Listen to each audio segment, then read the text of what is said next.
बिहार की राजनीति में लोकसभा चुनाव को लेकर सरगर्मी तेज हो गई है, खास तौर पर इंडिया गठबंधन में, जिसमें बिहार में राष्ट्रीय पार्टियों के अलावा जेडीयू और आरजेडी जैसी क्षेत्रीय पार्टियां भी शामिल हैं।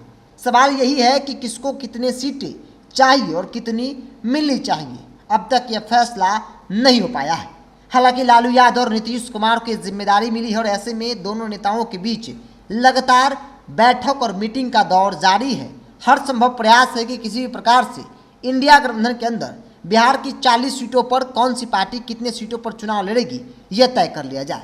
इस बीच खबर आई है कि लालू यादव और नीतीश कुमार ने 4 फॉर्मूले तय किए हैं। इन्हीं 4 फॉर्मूलों के आधार पर इंडिया गठबंधन के अंदर सीट शेयरिंग जैसे मसलों को सुलझाया जा सकता है। दरअसल आगामी लोकसभा चुनाव 2024 को लेकर इंडिया गठबंधन ने एनडीए सरकार को उखाड़ फेंकने का जो संकल्प लिया है उसका आधार बिहार से तैयार किया गया है। मुख्यमंत्री नीतीश कुमार को अब ये उम्मीद है कि वो 2015 विधानसभा चुनाव में महागठबंधन के साथ वाली नतीजा लोकसभा चुनाव 2024 में दोहरा सकते हैं। कागज पर देखें तो राजद, जदयू, वामदल और कांग्रेस एक साथ चुनाव लड़ने के बाद जातीय समीकरण में एनडीए से काफ़ी ज़्यादा आगे दिख रहा है।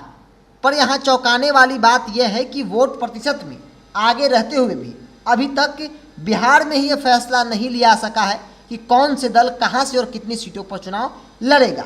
दिलचस्प तो यह है कि महागठबंधन में शामिल कई दल अपने अपनी दल और अपनी अपनी दावे जो है वो कर रहे हैं, जिसमें आपने सुना कांग्रेस को लेकर भी कि कांग्रेस कितने सीटों पर चुनाव लड़ेगी, आरजेडी हो, वामदल हो या फिर जेडी हो। इन सब चीज़ों के बीच लालू यादव और नीतीश कुमार ने मिलकर 4 निष्कर्ष निकाले हैं, जिसे हम फॉर्मूला के तौर पर जिक्र कर रहे हैं। तो इंडिया गठबंधन में जिन 4 फॉर्मूलों के आधार पर सीट शेयरिंग को लेकर चर्चा है, विधानसभा में जिसकी जितनी सीटें होंगी उस आधार पर कहा जा रहा है कि विवाद से बचने के लिए 2020 विधानसभा में किसके विधायक हैं उस आधार पर लोकसभा की सीटें दी जाएंगी।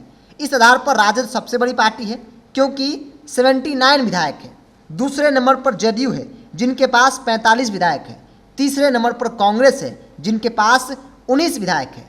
चौथे नंबर पर माले हैं जिसके पास 12 विधायक हैं। इसके अलावा माकपा और भाकपा के भी 2-2 विधायक हैं। अगर विधायकों की संख्या के आधार पर सीटों का बंटवारा हो तो ये फॉर्मूला हो सकता है, जिसकी जितनी विधानसभा संख्या होगी उसके हिसाब से लोकसभा में सीटें उसको मिलेगी। यानी कि आरजेडी को फायदा होगा, जेडीयू दूसरे स्थान पर होगी, तीसरे स्थान पर कांग्रेस होगी, बाकी जो है चौथे 5वें स्थान होंगे। दूसरे फॉर्मूले के तौर पर चर्चा यह है कि बिहार विधानसभा में प्राप्त मत प्रतिशत, एक फॉर्मूला यह भी हो सकता है।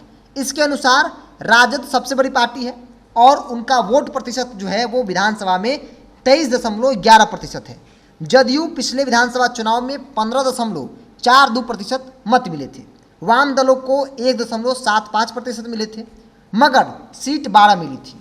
कांग्रेस को लगभग 6% वोट मिले थे और 19 सीटें जो है वो बिहार विधानसभा में मिली थी। यानी कि प्रतिशत के हिसाब से बात होगी तो किसी भी हाल में फायदा आरजेडी को ही होने वाला है, क्योंकि सबसे ज़्यादा वोट प्रतिशत जो है वो आरजेडी के पास है 23.11%।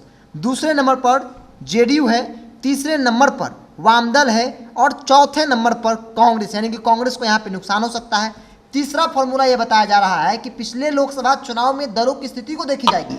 यानी कि इस फॉर्मूले में जदयू के 16 सीटिंग है, कांग्रेस का 1 सीटिंग है, राजद का कोई सीटिंग सांसद नहीं है, पर 19 जगहों पर आरजेडी दूसरे नंबर पर थी। अब कांग्रेस और वामदल के बारे में यह कहा जा रहा है कि उनके लिए इस अनुपात में देखा जाएगा कि वो कितने स्थान पर दूसरे स्थान पर रहे हैं। यानी कि अगर लोकसभा वाइज देखा जाएगा तो जेडीयू को सबसे ज़्यादा फायदा होगा, उसके बाद आरजेडी को होगा, चूँकि ज़्यादातर ऐसी सीटें थी लोकसभा की जहाँ पे आरजेडी दूसरे स्थान पर थी, यानी कि फाइट आरजेडी के बीच था।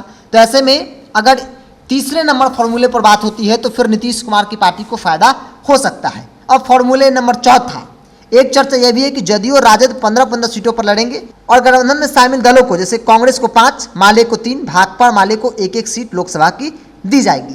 हालांकि जेडीयू का कहना है कि इंडिया गठबंधन की लड़ाई भाजपा से है, इसलिए सीटों के बंटवारे में कोई परेशानी नहीं है। सीट बंटवारे के मामले में बिहार रोल मॉडल बनेगा। तो ये 4 फॉर्मूला है, जिन 4 फॉर्मूले के आधार पर इंडिया गठबंधन के अंदर बिहार में, जिस बिहार से इस मुहिम की शुरुआत हुई है, जिस बिहार के मुख्यमंत्री विपक्षी एकजुटता के सूत्रधार हैं, वहाँ पे 40 सीटों पर कैसे कौन सी पार्टी इंडिया गठबंधन का चुनाव लड़ेगी, यह सब कुछ तय किया जा सकता है। बहरहाल आपकी क्या राय है, आप अपनी राय को कमेंट्स बॉक्स में रखिए। अगर आप मेरे चैनल को यूट्यूब पर देख रहे हैं तो सब्सक्राइब कर लीजिए, फेसबुक पर देख रहे हैं तो पेज को लाइक और फॉलो कर लीजिए।